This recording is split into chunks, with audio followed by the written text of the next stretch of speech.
Welcome, everybody. Major League Baseball is amongst us. I'm talking once again with Drew Martin. Drew has won his last 3 pick videos at SBR. First and foremost, Drew, glad to have you back on with us. My hat's off to you. Very, very good job with picking your games. You've got the Washington Nationals taking on the Miami Marlins. This is an interesting game. All right, Fernandez gets a chance to redeem himself at home after he experiences his first home loss in 17 outings. Not just that, he's kind of struggling a bit. And Washington, well, Bryce Harper, this guy's on fire. 4 consecutive games with a home run, and he does very well against the Marlins, hitting .325 lifetime, sending 17 of them out of the park. So, Drew, with that being said, where's the edge in this game tonight, and who is it that you like? Well, Mike, thanks for having me on again, and I appreciate the props on the last couple picks. Yeah, tonight, the Nationals they're sitting atop the NL East standings, and they're heading down to Miami to face the Marlins, who have been off to a tough start. And like you touched on, Jose Fernandez hasn't exactly been Jose Fernandez-like through his first 2 starts this season. Although when you really dig down into it, he is off to a slow start. But he's 3-0 with a .98 ERA in 6 career games against the Nationals. Anthony Rendon, Daniel Murphy, Jason Worth, Wilson Ramos have all really struggled against him with about a 4 opponent's OPS off of Fernandez. So that's about half the Nationals lineup there that really doesn't see him well at all. This year he's 0-1 with north of a 5 ERA, Fernandez is. But it's really not as bad as it sounds when you look into the peripherals. He actually struck out 13 against that strong Detroit lineup and only gave up 1 run to the Mets his last time out. So I don't think it's really as bad as it looks via his ERA. But I don't really think he's that far off from where he wants to be. He's also been dominant at home, sub-5 OPS at home.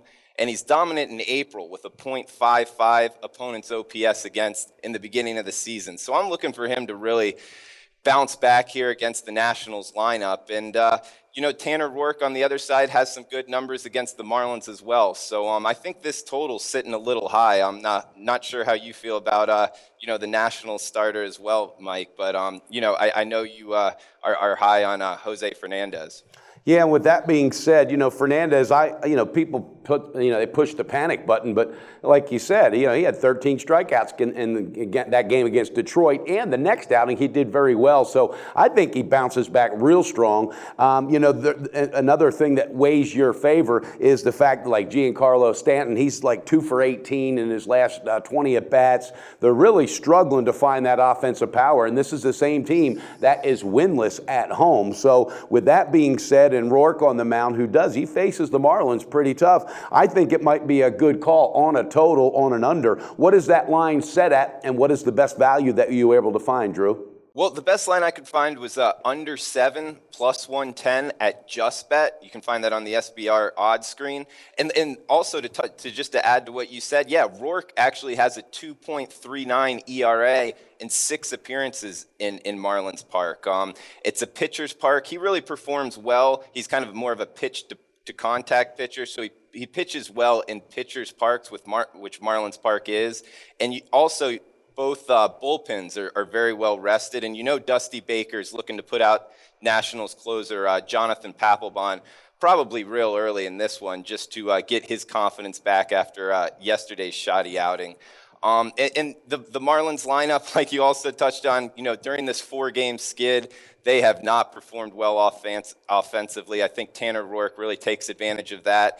And also with Giancarlo Stanton, I believe his batting average is right around the Mendoza line. He was just went 0 for 4 to drop his average to just .205. So I think both of these pitchers really have an advantage over the opposing lineups. And I think the under 7 plus 110, we get it at plus money, definitely has some value tonight in this Marlins-Nationals matchup. Yeah, I like a couple factors that weigh into that. First and foremost, as we touched on, Fernandez straightening things up at home where he is very dominant. And the second thing, this is a Miami Marlins team with new manager Don Mattingly. It takes time to put everything together. Will they get there offensively? Absolutely. Keep your eyes on them, but I don't think it's going to happen today. All right, viewers, you heard it. And Drew Martin 3-0 in his last 3 videos, and they were very comfortable wins, I might say. He likes the under tonight, which is set at 7 runs between the Nationals and the Marlins. You can get very good value taking 10% of the principal of that bet from the bookie because he's got it at plus 110 at Just Bet. So go ahead and cash that ticket tonight and beat the bookie in MLB with Drew Martin. Drew, thanks so much for being with us. I look forward to talking to you again tomorrow, my friend. Have a great night and beat that book.